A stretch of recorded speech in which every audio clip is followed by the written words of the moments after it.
Can you just take us through what's going through your head as you see that ball get tossed up over the top of Giannis?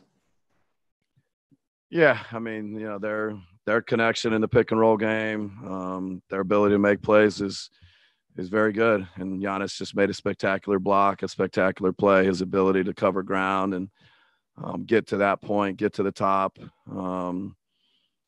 That's an NBA Finals special moment right there. And we're going to need more of them. His impact on the game on both ends of the court. It's a big time block. That's what he's capable of. In the meantime, Chris Middleton went for 40. Just what did you think of kind of his take over there as it goes from tied to you guys up late in the fourth quarter?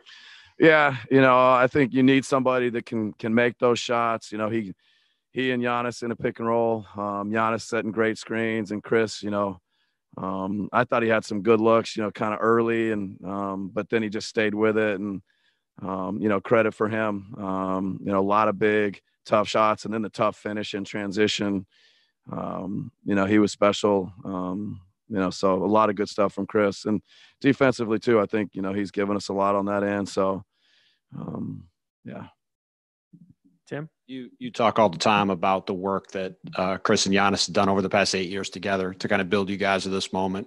How fitting was it to you that those were the two guys that down the stretch of this game kind of pulled you guys out of the fire and kept you in the series?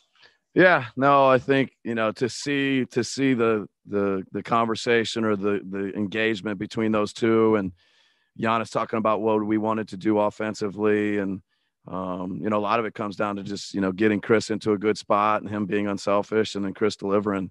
But, a lot of reps, a lot of experiences together. We need that going forward. Jim here up front.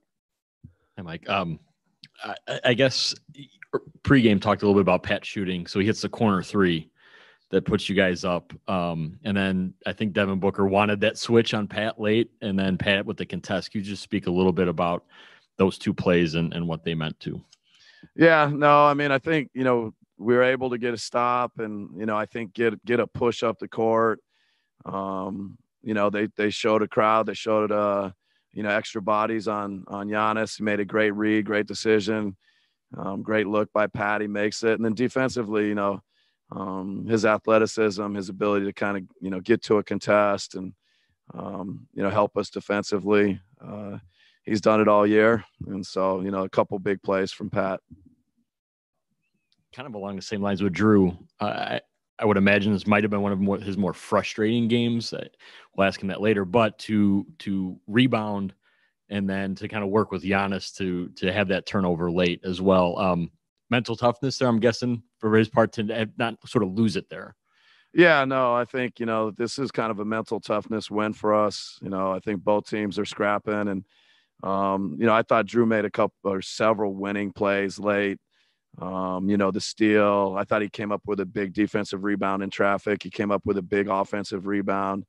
So I think for him just to stick with it, the mental toughness that you mentioned, it's how he's built. He's a winner, and he made a lot of winning plays those last 3 or 4 minutes. On your right, Sam. But late when Devin seemed like he was almost trying to intentionally foul Drew, which would make no sense when he had 5. But I mean, did you get an explanation on how the whistle didn't blow there, and in general, your thoughts on Devin's night?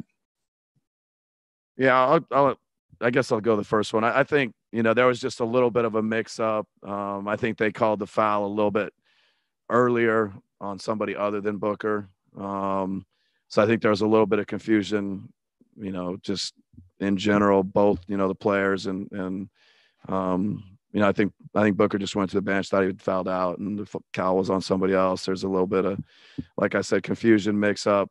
Not that big a deal. I don't know. Was there 7-10 seconds left? So I thought it was pretty late. But anyways, as far as Booker's night, he's hitting, contested, tough shots. I think we just got to keep making him work for everything.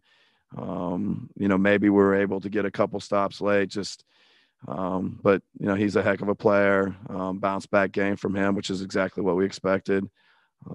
We just got to keep making him work for everything he gets. Benny? Hey, but it seems like we're at this point where both teams know what each other is running. There's a lot of familiarity, and it's going to come down to basically who makes the best plays outside of the framework of the offense or defense. Is that what you see now that it's kind of in this gridlock stage? Yeah, I mean, there's the familiarity is certainly there. You know, they do a lot of really, you know, good stuff offensively, creative. Monty does a great job. Their players. So I think, you know, you still got to be on point. There's got to be a mental focus. But then, you know, at the end of the day, you got to find a way to get the 50-50 balls, the rebounds. We got to have great spacing. We got to be in attack mode. You know, so I think both teams are familiar, but they still got to execute down the stretch. You got to make plays down the stretch. It's going to be that kind of series, it feels like. Jeff towards the center. Mike, 33 field goal attempts for Chris tonight.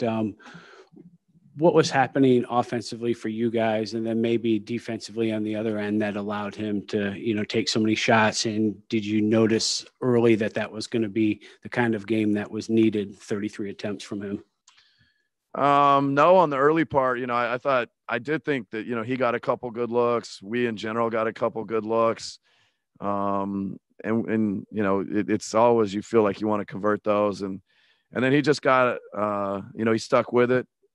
Again, I think, you know, both Drew and Giannis, you know, and really even Tuck and Pat, you know, finding ways to get him and get him late, set screens for him. So I didn't feel it early, but, you know, as the game went on, you know, and I thought Giannis found him on some kickouts, you know, some offensive rebounds. It's just a variety of ways he gets to 33 shots and 40 points. But late, you know, obviously the ball was in his hands a ton. Go to Mara on Zoom. Question from David Aldridge over Zoom. But it seemed like maybe you were going with Teague a little bit more tonight. Did you like what he was able to do in terms of picking CP up 94 feet? It looked like on multiple possessions, and maybe that has a cumulative effect over 48 minutes. Yeah, no, I think Jeff has been good for us, and you know, as a group, we're trying to, you know, just make things difficult on both Paul and Booker, and Jeff's been a part of that. You know, his minutes I think have been really good, and he can play with Drew. Drew can play off the ball. You know, so I think the more guys we can throw at them, you need every little bit you can, you know, defensively to continue to make it, you know, hard and difficult on these guys.